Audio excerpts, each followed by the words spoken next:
press the button and we're into champion select. There you go, someone pressed the button. Yeah. And Lulu, first ban coming out here. There was a lot of priority picks up the last game. Yeah, there were. So bans last game was Quinn, Lulu, Kalista, Kalista, Corki. No. So we're on the right path for the same as last game. Okay, so Quinn and Lulu, first ones coming out. There's the Elise, so nothing really that out of the ordinary. Same as last game. Yeah, Cogmore, there's Cogmore once again. Alistair and Corki to round it out. Well, will it be the Alistair and Corki? The Elise is kind of interesting though, because like she's a top tier jungler, but usually doesn't draw bans. It just kind of makes the pool smaller, so then you might knock someone into like a B tier jungler. So I can understand the Elise ban generally in previous weeks, because there was no other jungler really in the same tier. Yes, you have Nidalee. Yes, you had Graves, which Graves has gone down a little bit. Nidalee is still there.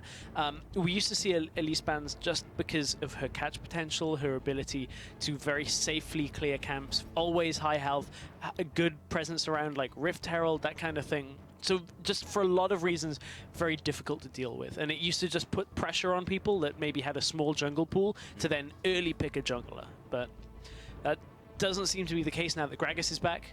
There are very few junglers I would ever say can't play Gragas. He's a fairly easy champion to play, but a fairly difficult one to get everything to work out perfectly on. Easy to play, difficult to master, I think is Gragas, because landing that ultimate is surprisingly difficult. Alistair was the final ban, and Lucian first pick, so that leaves up Kalista, most likely coming in for Copenhagen Wolves here. Corki was banned. Okay. I feel like we're in some kind of like horror movie or something with this music. It's more music. like a war film. Oh, like we were getting ready for battle here. There was some really high-pitched strings a couple of seconds ago. Okay. It was like, I've just not heard this music before. No, I mean, it doesn't look like a horror film so far. I mean, well, the picks and bans are okay. It turned into it for Wolves last game, with having such a good lead, and then the Fiora incident happened. I guess the Malphite was like a jump scare. I mean, okay. Fiora.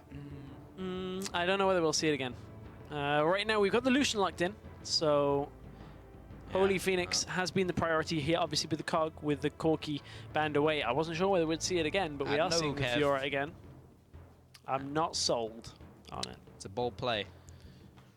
Let's see if it pays off. I don't know about this pick, because in the first game, like, the whole problem was that he went for the 1v1s and couldn't win the 1v1s. And he was ahead. So far ahead. He was ahead of his lane. Yeah. He wasn't ahead of holyPhoenix, which is the problem. When does a Lucian... Okay, it's a long lane and there was no turret there. Yes. Like, Lucian excels in those circumstances. It was from the fact that he TP'd into the minion wave. Like, that's so disrespectful against something like a Lucian that has his ultimate available.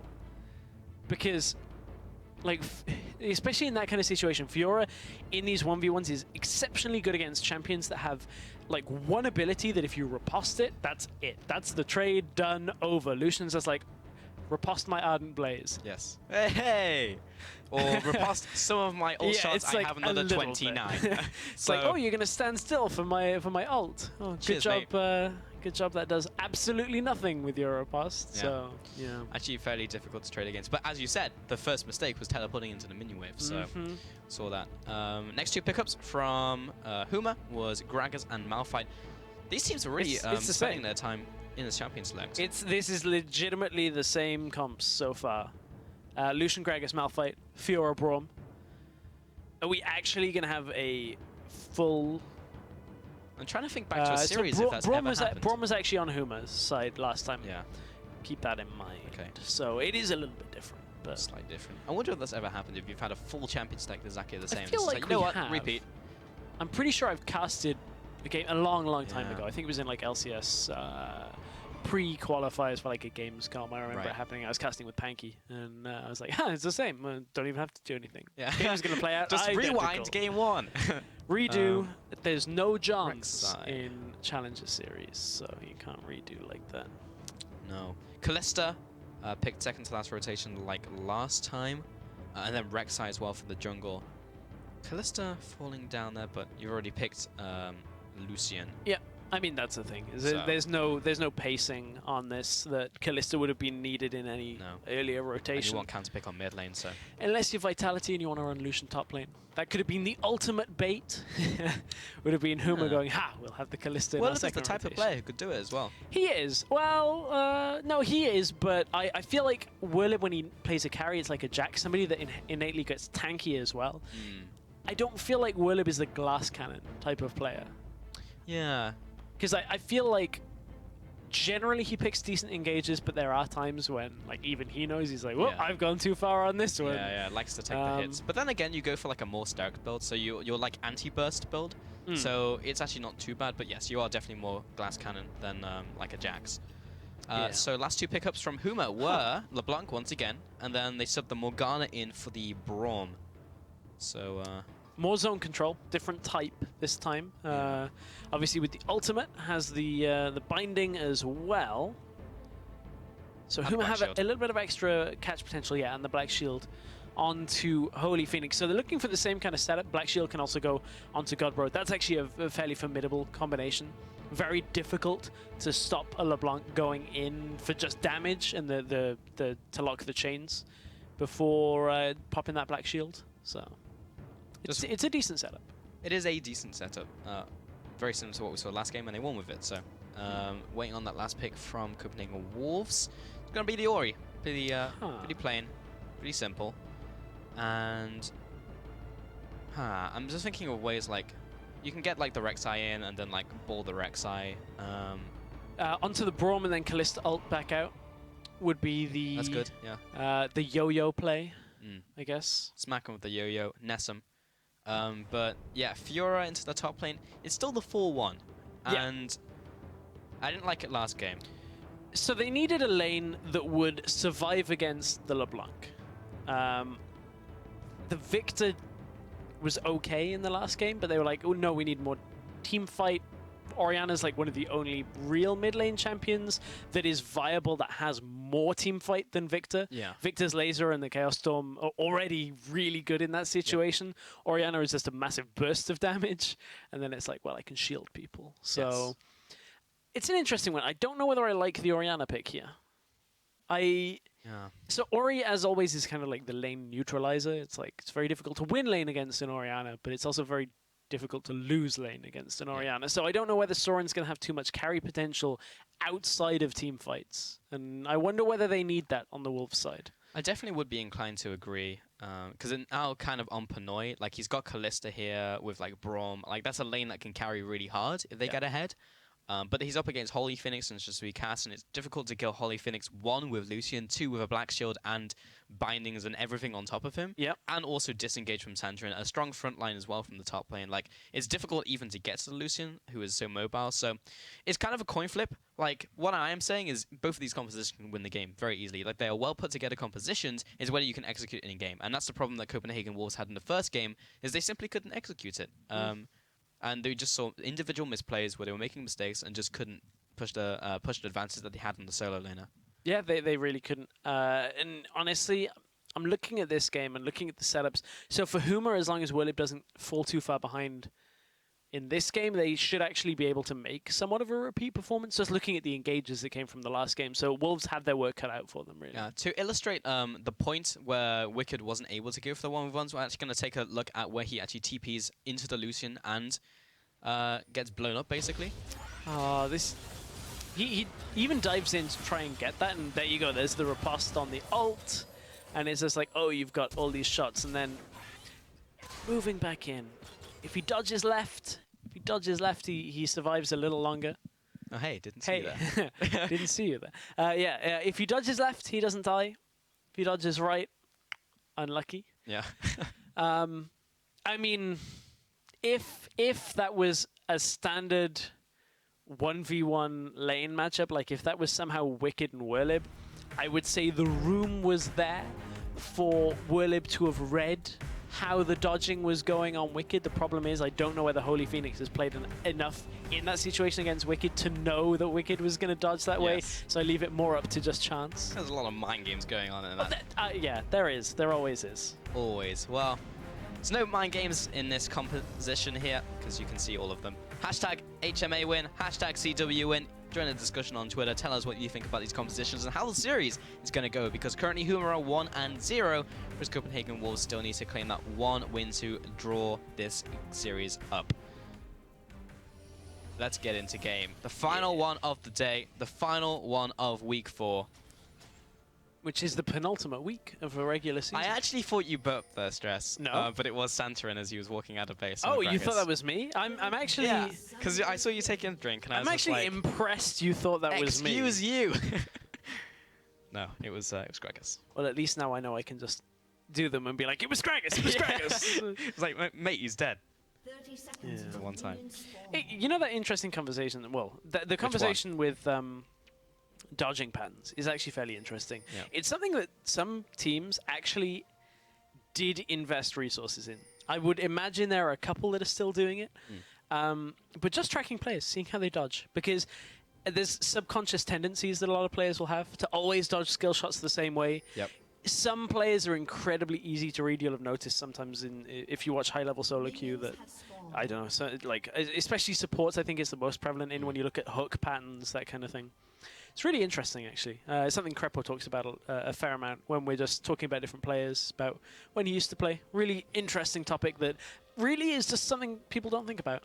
And it's really important. Oh, Because yeah. one, if you can get in the head of your opponent, like, if you start reading them on every single, like, skill shot, it's really big. It's like, how is he doing this? How is he predicting me every single time? But often there are those subconscious tendencies, as you were talking about. So, very interesting topic. It's difficult to see on the fly during a game like this, but you have to study like play patterns over multiple games. You have to look at specific players, how they work in certain matchups. But no, it is very cool to think about. Kaas took a lot of damage off that. He did. That crook hit him once more than he really wanted to. Which is a lot when you're a support. It is, just yeah. like, Crook hits please like don't. a truck. Uh-oh. Kaas. Oh, good binding, though. Denies nice. the follow-up engage onto just Kaas. That was a bit of a tentative moment there. Could have gone badly, but nevertheless, the level 2 has gone on to the Copenhagen Wolves bottom lane already. So, this is kind of what we were expecting to see in the last game. Wickd 1v1 up against Werlyb. Now Malphite just has to, be in the lane as a presence. It stops Fiora from farming quite so easily. Yes, Wickd is putting damage down onto Werlyb, but look at how Wickd is prioritizing auto-attacking Werlyb over farming, overstepping into the minion wave to actually clear it. Now he goes to clear while he can, and it just means that there's trading back and forth constantly. And Werlyb is just happy to just smack some minions down for a while and be ahead on CS, whereas Wickd is trying desperately to chip away at the rock. Well, he's burnt all of the flask stacks. I just have to see whether it's worth it, because I believe Wicked's done the same. Yeah, He's he used has. all of his. And he hasn't been farming, whereas Werlyb has been prioritizing one, trading back onto Wicked when he's going through the minions, and also going onto the minions themselves and picking up the CS. So we have to see over the next, like, 20-30 seconds whether it was the right play. Well, the next step of this is that Werlyb has burned through his mana, Wicked hasn't burned through his mana, and that is when it kind of starts trading. Is have you been trading mana effectively for CS, or for health and health potions, the effective health of the lane? Werlyb is way up on CS right now, as you'd kind of expect, but has been at the cost of his mana at the same time. So if Wicked can capitalize on that, if Werlyb doesn't recall and teleport back top lane, there is a potential for him to come out ahead in this lane, but it's a tough one for Fiora into Malphite this early. Yeah, really difficult. Malphite definitely gets the short end of that stick in the top lane. Originally, when we saw Fiora of the rework, some people were actually speculating that Malphite would be a good pick into Fiora, because you throw out the cheese wheel, you get the extra movement speed, and then you just kind of kite her around. But then, as people played it more, people realized that with Fiora, you can't have the Silence Shard up all the time. You actually run out of mana even with Corrupting Potion, and then Fiora just does more damage than you and pokes you out. So that's what we're seeing in lane. Yes, although I still maintain it's a fine lane. It's fine, but it's not one that Malphite wins. No. Then again, Malphite very rarely actually wins outwardly, if that makes sense. We talked about him being a containment, so against the likes of Irelia, sure, like it's just a farm lane. You neutralize a lane. Malphite is the Orianna of top lane. You neutralize a lot of lanes. Some lanes you lose. Malphite into Rumble is not a lane that is a fun one. I remember people trying to play that in like Season 3, Season 4. Yeah. Not good. Oh. Well, into the mid lane. Again, this is the Orianna of Oriannas in mid lane. The Orianna of mid lane, funnily enough. Orianna.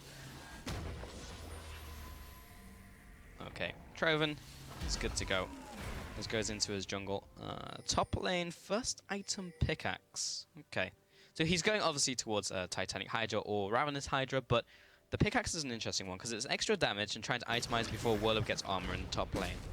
But sometimes or most of the time, you actually go towards the Tiamat so you can get all of the auto attacks in your single combo.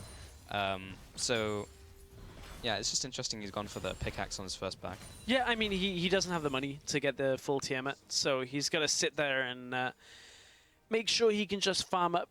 Wickd not wanting to kind of overextend himself, push his limits too far. So is just going to sit on that component so far and then play the waiting game and get it a little bit later. Indeed. Will take damage though because of it. There's the result. You can see Werlyb on the other side is like, I've got a ruby crystal at my passive. Good luck with that. Yeah, because this is... Okay, that was one of the problems with going for, like, you know, pickaxe over the tankier stats you get on the route. So, like, you know, go for Ruby Crystal, etc. Oh, ultimate onto Godbro, but he's out of mana, so he's just trying to poke him out. Yeah, it was also the minion wave as well that he was trying to clear out, but he was just going back, so... Yes, exactly. He was just trying to farm out the wave and make sure that he could hold the wave in place. SirNukesAlot and Trowen are in that bottom side jungle right now and just fishing around for suis Kaas and the jungler Santorin. So at this point, very slow-paced game to begin this one. We are expecting a bit of a farm fest in the top lane, and suis Kaas. SirNukesAlot support fight in the bottom side. However, the ultimate has been used by Wickd onto Werlyb, going aggressive. Yep. No longer a farm fest. Werlyb will be jumping away with his ultimate and survives to live another day. Wickd with his ultimate there, so he'll be backing off. Will be backing away. Again, the mana on Werlyb has gone, so results in a situation where he just can't really do too much. Has to back himself away. Uses that ultimate for it. They trade ult for ult. Trowen, on the other hand, is going aggressive himself. You can see Soren has positioned himself on the lower side of mid lane, so knows that he can cover for Trowen if Godbro starts coming aggressively through. Godbro is actually looking for his blue timing here anyway, so not really anything to happen in this setup. You turncoats. 83% now over to Huma. It's that autocorrect, I'm telling you. Oh, yeah. Okay, no problem. Santorin in the top lane is going to be taking away this pink ward. Got it. 30 gold in the bank. We joke about it sometimes, but 30 gold is actually a lot. Like, that's just under half of a pink ward's cost. So it is a lot of gold that goes over if you manage to secure it. And it's also good when you actually have more than one pink ward in your inventory, because you can only have one up at a time. You can place one down as yours is being killed and deny the gold. That's always funny. Yeah. It's just like, you wait until they're on one more auto attack, and then you go... The dream scenario is doing that to a Graves. Yeah, because he reloads twice, goes for the last one as he's reloading, you place the other one. Or Jhin. Just as he's ready to reload. Oh, I'm sad we haven't seen Jhin in Europe. I know. Yet. I felt like we would at least see some of these challenger players pick him up. Yeah, I thought we'd see one, but then we haven't really got any Jhin one tricks here. No. Or any like Jhin spamming players. Like Sneaky in NA played a lot of Jhin. Ooh. Just whistles past SirNukesAlot. Yeah, Jhin is an interesting one. Like that was actually a really funny game because it opens up with him just walking into lane and instantly dying. It's always good when that happens. But Immortals Cloud9, what a game. With so much action. It wasn't a tactically sound game, but it was a very exciting one. Pulse, I have a feeling Huma CW is going to have just as much action. All right. Maybe not in the first 10 minutes. Okay. Maybe not in the first 20 minutes. It's a dangerous prediction, Stress. We've been unlucky on predictions today. I know. It was more of a like sarcastic, rhetorical one because we're 10 minutes in and there's been almost not even a gank. There has been Soren being caught out. He's out. He doesn't have extra damage from the rest of his combo. It did have Ignite, so Soren has to be aware of that over the next couple seconds because the combo will be up from Godbro fairly soon. And Wickd because he has lane pressure, means he can go over to that ward and take it Santorin out. is here, Santorin's though. waiting in the bush, and body slam, flash, ultimate, knocks Werlyb in, knocks Wickd into Werlyb. Grand challenge has been popped, but really to no resolve. And the ult there, the auto followed. he gets clapped. he got like uppercut by Malphite on the way out. Really kind of interesting sequence there. So Huma, you would expect, would utilize the Malphite ultimate at some point in that combo. Dodge out by Godbro. This could be a big outplay in the mid lane. Will jump away, jumps back in. Flash, ignite. Oh, he didn't get him. Godbro could be in trouble now. Lower mana. He's lower mana, doesn't have his distortions. Flash, knock up. Trowen, will we pick the right one? He has done it so far. Minion auto is following afterwards. He shoots. Jump back. He scores! Goal! Got him. Got him. So, what were we talking about? There was a lot of interesting little things at this point. So, top lane. Santorin and Werlyb. You know, you're expecting the Malphite ult to come, and so is Wickd. Wickd sat there like, I'm waiting, because he wants to riposte the ult. Problem is they have a lot of crowd control in the rest of it, so they just bait Wickd out into holding his riposte for so long that it's just he gets auto to death. At least I think so. There was maybe a riposte somewhere in there. So Godbro did manage to dodge this out. Unfortunately, just one auto shy. Godbro then also stacks his clone and himself on top of each other. I mean, it's not like Trowen's gonna really fall for it, that he misreads the clone. Satisfying. To be honest, Soren's Q probably would have picked that up as well, but it would have. Trowen worked for that, so he will be picking up the kill here. And yeah, just a nice gank, nice reaction in from Trowen out of the jungle. So far, this game is fairly even. So far, we do not have another call from holyPhoenix, but we do have Santorin in the top lane. He is lying in wait. He is... Take two. This time they actually just open with the Malphite ult. Psych! Either that, or what would be even better is, you know when Gragas throws out his Q barrel and then ults them onto the angle where the barrel is standing? Yeah. Imagine that they ult Werlyb onto the spot where the Malphite ult's already coming. So you get the knockback, knock up, and everybody kind of Is the missile speed as fast as the Malphite? I wonder. I think there must be similar missile speeds. Well, that's what I mean, is if you calculate the angle and velocity required. The wind speed. Yeah, exactly. This has been a long time coming. Oh, in they go. Wickd was not expecting them to be in the bush. Grand challenge once again, trying to get a little bit of healing out here, but there's the ultimate from both players. They basically did that. Assist came with the wall there. Also, stacking it works because they don't dodge when they're knocked up or knocked back. So. Well, that's what I was saying, is imagine if they did that like in an open environment. Yeah. Where it's like you perfectly read the angle. That would be sick. That would be. I mean, that was good enough. I'll take that. Yeah, it was still a kill in the 1 and 0. But that was very patient. That was knowledge that Wickd would go for that next minion wave. So it's like, I wonder where top lane's been. He hasn't been here for a while. Maybe he went AFK. Oh, not only that, but it's like, oh, I haven't seen jungle in a while as well. Like, two people are off the map and we have jungle wards on Rift Herald. Like, I wonder where he could be. Well, the more I think about that, the actually more surprised I am that Wickd got caught out by that. No! Oh, Santorin. I think that was like 6 HP away from being Trowen's, but unfortunate. He did, however, get the Razor Sharp buff because he smited first, so. I love doing that. It's like, I can't get this, but I'm getting the buff. Yes. Which could result in a ward taken, which could result in a kill later down the line. So, ripple effects. Yeah. Hashtag ripple effects. It all stacks up. Ooh. Werlyb has gone for Iceborne Gauntlet, by the way, which, us in Europe, we believe is kind of quite good because you just do so much damage. Like, you jump on someone, you clap them, and then have you ever seen a Malphite that's got like 200 armor clap with an Iceborne Gauntlet, or at least like way more than 200 ammo when I think about it. Like, you know, getting borderline 300 when you start clapping, because Iceborne Gauntlet's size, the radius scales off armor. I had one in a game the other day that went like 50 minutes that like he clapped and it covered the entire inhibitor and the turret in front of it. I'm like, oh, okay. All right, I guess I'm not quite passing a lot through of, here. Yeah, I'm like, well, that's a big slow field. It's actually really good, but Kobe heavily disagreed with me when I was in NA. He's like, no, it's not good. But seeing right here, if Werlyb goes 10-0, you're wrong. But just Kaas jumping in here, there's the ultimate, and Werlyb pops the ultimate. Look at the Iceborne Gauntlet damage, and that will be the 2-0 over to Huma. What is this personal vendetta that you've come out with? A good play by Huma, nevertheless.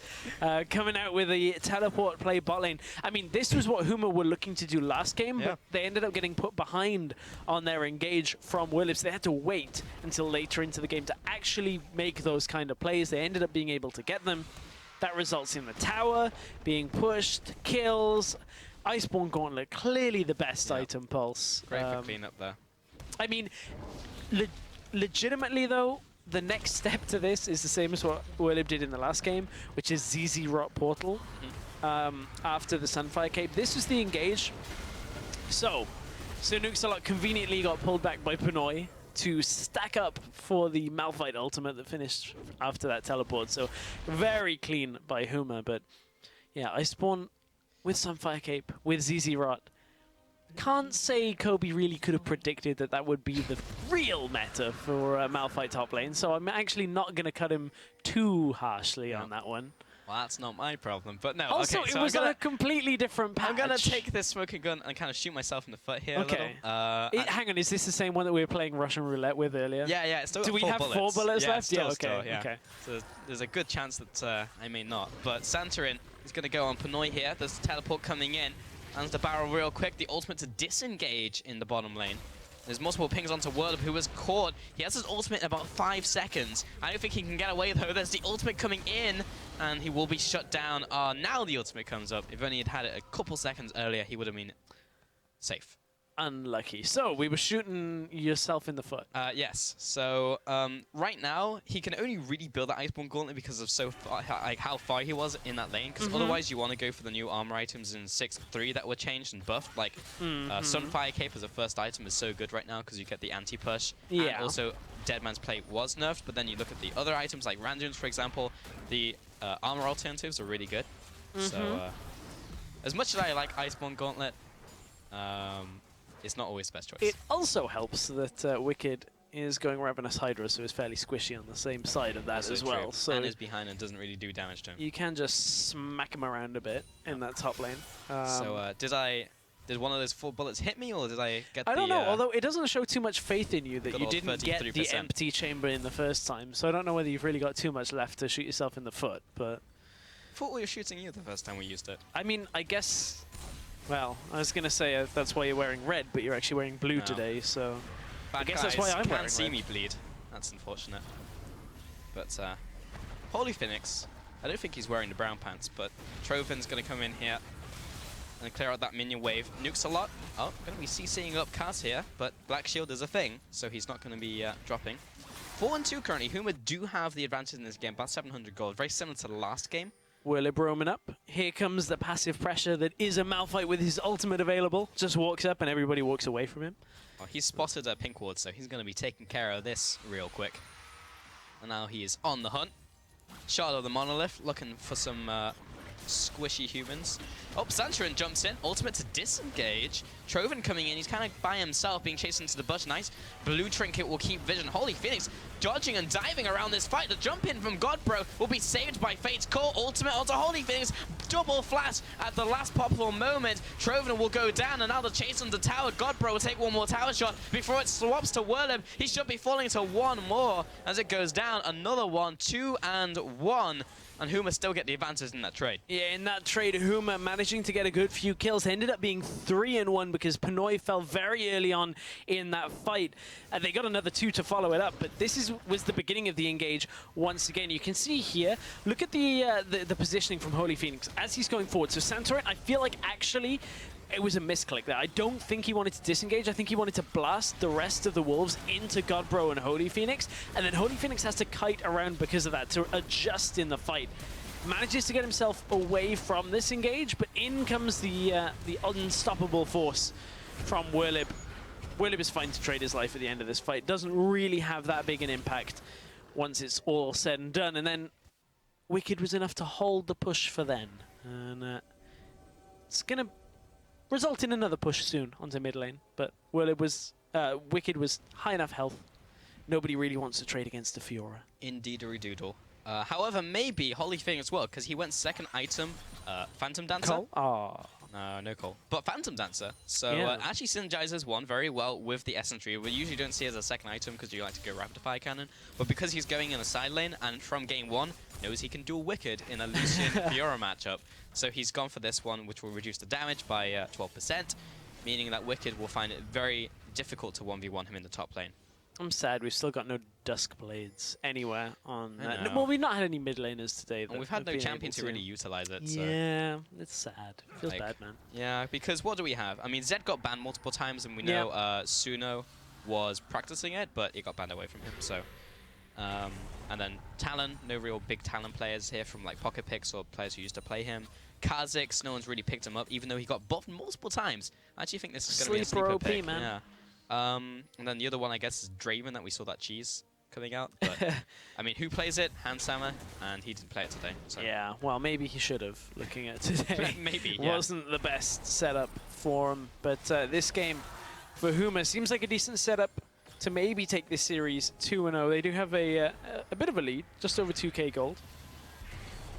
But for now, Wolves are trying to hold on. They're buying time for Wickd down in the bottom lane to get that push on. He's got his teleport available. So does Werlyb.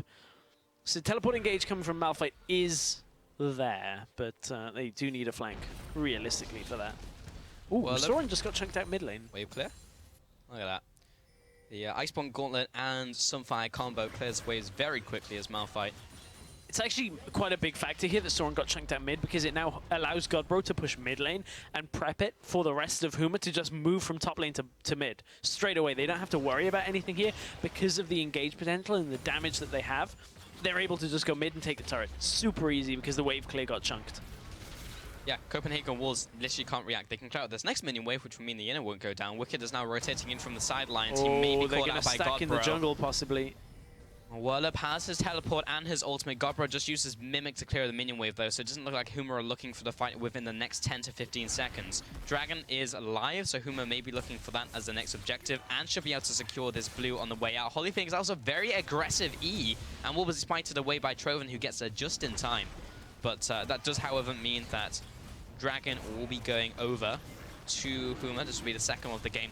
Not too impactful right now. Second one on the new patch is a dot, but it scales with levels. So at this point in the game, it's actually not that much. When you get later into the game, it's just over 100 damage as a dot. So good for chipping.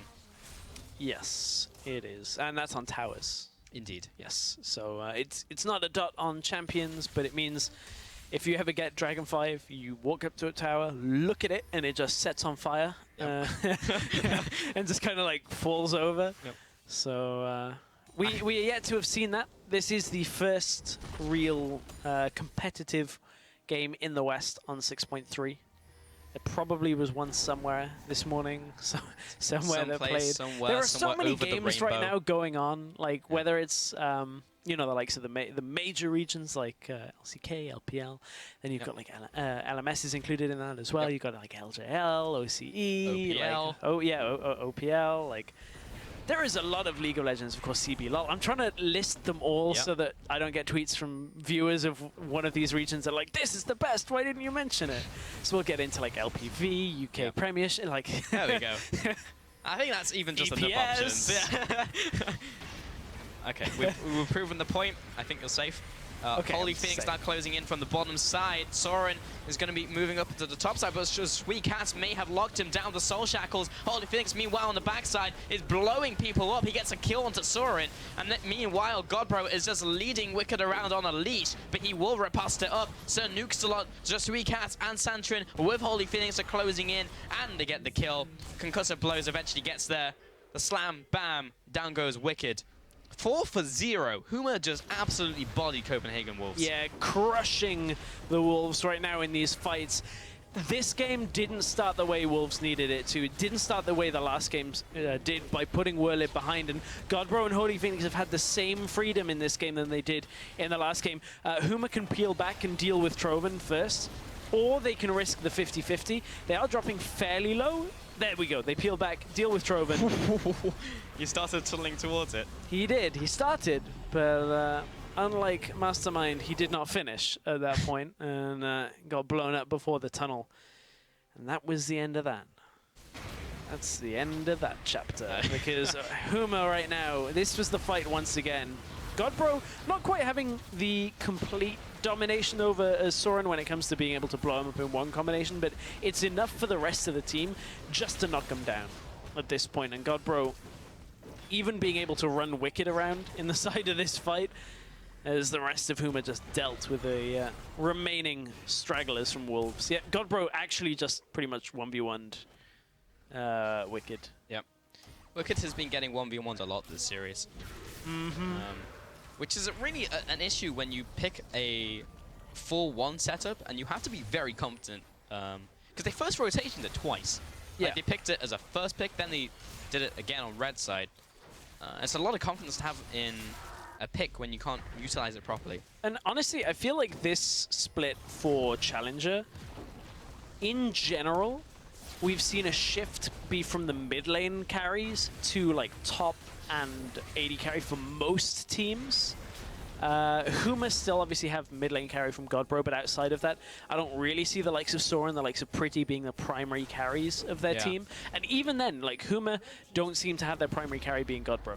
Like it seems to be more towards holyPhoenix. And the same can be said for a lot of other top laners. We've got like Kaas, we've got Werlyb, who, when we're seeing these players that, you know, have had a lengthy history in LCS but aren't known for their 1v1s, we're seeing them start to struggle. Oof. Godbro over the wall. Yeah, for sure. It definitely just seems to be the mini meta we have in EUCS. That's where the carries are, that's how you itemize, or how you draft these compositions. Going to go for this fight here.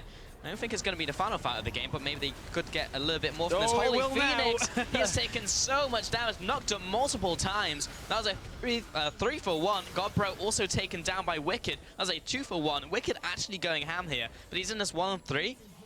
Now 2v3 as Trowen joins the fight, and they have repelled the push, but the inhibitor went down. No pushing potential further for the for Huma, so that does repel the push from being the last of the game, but looked to be promising for Huma. But I want to watch out what happened to the carry. So here is the engage, double knockback on to the support in mid lane. holyPhoenix then goes in, gets blasted back by the Kalista ultimate, and all the damage goes on top of him. So it was a good setup from Huma. holyPhoenix survived for a very long time in the back of that, actually, and then Wickd manages to find his way onto Godbro and take him out. Means Huma do not have enough extra damage at the end of that fight to deal with a Fiora. Yeah, what they really need, Huma really needs to purchase a Roomba for the cleanup, but they didn't. So yeah, in that last team fight, holyPhoenix, he just didn't know that P1noy had picked up SirNukesAlot. So he jumped in thinking he could burst down P1noy, and then he couldn't. So that was one of the issues in that last fight. But ultimately, I don't think it really matters. 11,000 gold lead over to Huma. Control over this game. Baron is down and won't be up for at least another 2 minutes. Dragon is going to be spawning soon. Maybe if Copenhagen Wolves can get a pick here, this could be big for them. P1noy jumps in along with NukesAlot, but Werlyb already jumped onto the backlines onto P1noy. He's being zoned away. holyPhoenix onto the bottom side, throwing out the ultimate. NukesAlot is also dropping low. There's the Q, the piercing light, jumps over the wall, follows the team, has the resets. So much damage coming out from holyPhoenix. He finds the double kill even as Rek'sai has to tunnel away. Soren now being chased down by Werlyb, connects the seismic shard, has the extra movement speed and is very tanky. Just needs Kaas to deal a bit of damage here. Godbro's even there. He actually goes down, jumps inside of the shockwave. Soren, can he make it out? Actually, this may even just be the game. Everyone else from Copenhagen Wolves is dead, and Huma still have 4 people alive, including the AD carry. Yeah, and just like that, Huma close out the game here, Stress. Yeah, no shockwave available for Soren means no real way of holding on to this, and that should be the Nexus going down. There is a minion wave spawn. Hang on, SirNukesAlot is here. This may be the defense. Third time's going to be the charm if they can hold on through all of these minions. Their turret is under pressure, but it's going to survive in the top side. Okay, so this one is not quite done for the Copenhagen Wolves. Huma, they don't have a Baron buff remaining, but let's take another look at this fight. And focus on P1noy doing almost negative damage to Werlyb. Oh! Well, that's not negative damage on Werlyb. That is actually 100% of the damage going on to Werlyb. Got it. Okay, cool. Now we're going to see it. Second time's a charm. This is just the tail end. So we're going to watch Godbro go to his doom. Shockwave animation starts. Got him. It's a predictive play. A lot is happening. Dragon goes down over to Copenhagen Wolves. Kalista died. There's the ultimate coming in, and Godbro is also caught out. He jumps away with Distortion. I think he's good. There's the barrel for the slowdown, and this could be a big punish onto Copenhagen Wolves. holyPhoenix with the ultimate whap-de-whap-de-whap. Takes him out. Is that the beginning of your rap career? It is, yeah. That's the noise that the Cunning makes, and what noise does Wickd make when he goes down because he's dead to holyPhoenix? Oh, this is going so badly for Wickd in this game. Got those minions. Oh, he's going for the play. I'm seeing if I can get back in it with the reverse now. I've done the W in. I want to do the W back. That would have been hilarious. Was setting him up for it like a bro. Oh dear. They didn't have the coordination. Oh well, Huma now, as they push on to an exposed Nexus, will be able to take this one, and they will close this week out. Here we go. Nexus goes down. Huma 2-0 in this series against Copenhagen Wolves. Solid